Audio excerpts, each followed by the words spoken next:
Okay, first things first. If you haven't checked out last week's video already, please do so.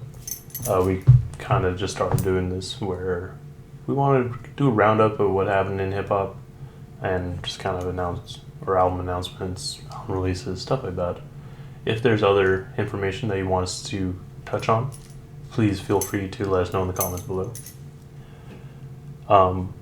Also, if you haven't checked it out already, we also did an interview with Jose, aka Sin X, about the transformation event that he holds every year. This is going to be the 13th year that he's doing it, and it's looking to be the last one as well.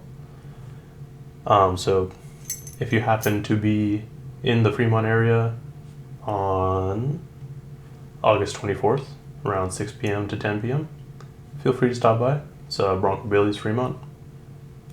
And yeah, just come through. It's for a good cause. All donations are going to the Dreamers Scholarship Fund for Cal State East Bay. For more information, check out the interview. Jose goes into great depth on what this scholarship is for and who is it geared towards. But let's get into it. Starting off with some sad news. Earlier this week, T. Grizzly was reported to be shot at. So not him specifically necessarily, but his car was shot at. So he was in Detroit, and it was him, an unnamed passenger, and his manager, who also happens to be his aunt, who were in the vehicle. Both T. Grizzly and the other passenger are totally fine, unharmed. However, the manager was shot 4 to 5 times and was rushed to the hospital, where she had passed away. No information is really known as to what the motives were or if there's any sort of idea as to why this happened. But our hearts are out for T. Grizzly and his family. On a lighter note, Young Thug released his album last week, titled So Much Fun. And I bet he's having a lot of fun with how well it's doing, because in the first week it sold 150,000, which for Young Thug is pretty impressive, especially because he's been consistently outclassed by Lil Baby and Gunna, who are basically his spawn. Hopefully this sort of this release, will help elevate Young Thug into the spotlight, because it's been eluding him forever. But we'll see how this goes.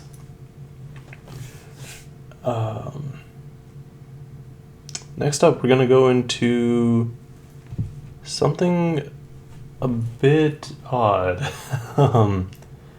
So earlier today, Friday, it was announced that Death Row is now owned by Hasbro. Yeah, the same Hasbro that owns My Little Pony and Monopoly now also owns Death Row Records. Now, it's easy or fun to imagine that the Monopoly guy just went on and decided, hey, you know what? I'm gonna buy this property too. But that's not what happened. What really happened was Hasbro purchased Entertainment One, which is a large company that has just a bunch of other stuff. And it seems like the primary focus was to get the licensing for Peppa Pig. So when you see more toys out, you know who to blame. But what really happened is just that they were owned by a larger company. The entire company got bought, and so everything kind of went with them.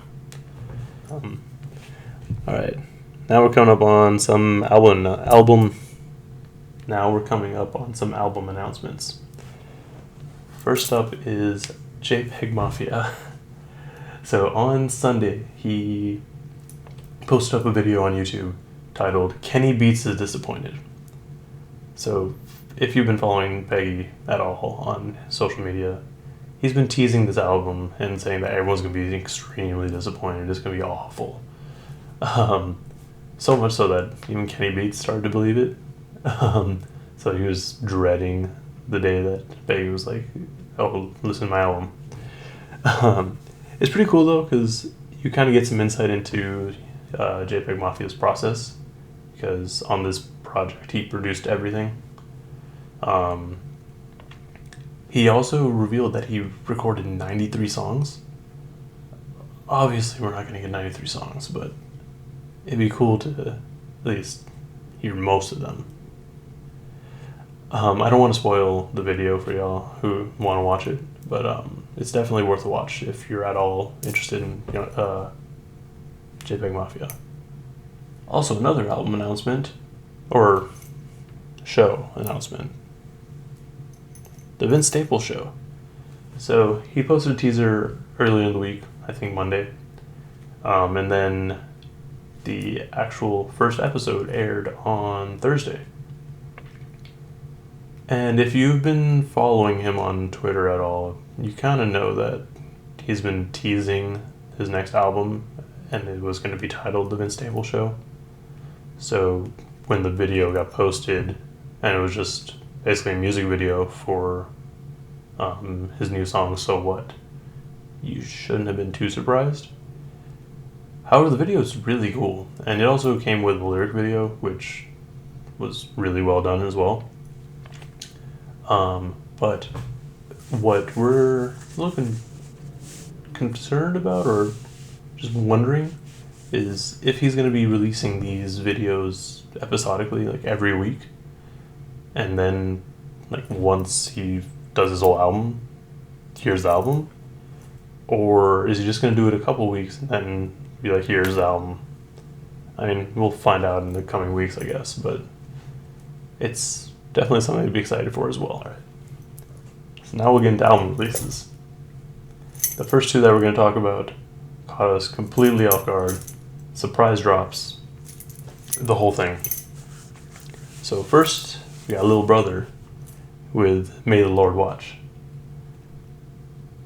This album, it's been 9 years since the last Little Brother album.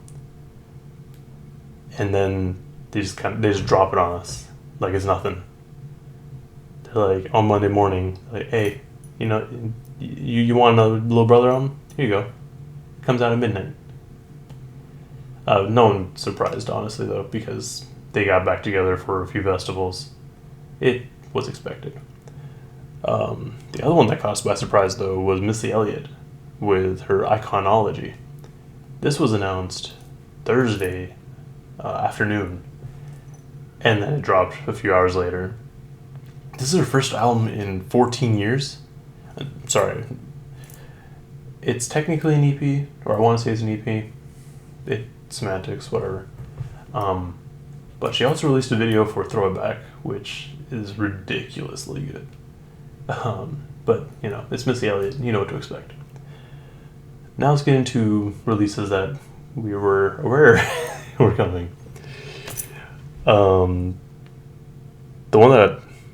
The one that I was most excited for was probably Rhapsody's album, Eve. So that just dropped. It's amazing. Each track is titled after a strong black woman, and each track kind of goes into their story, which is really fucking dope. Yeah, so that was my first listen, like the first one I had to listen to this week. Up next we had Brockhampton's album, Ginger.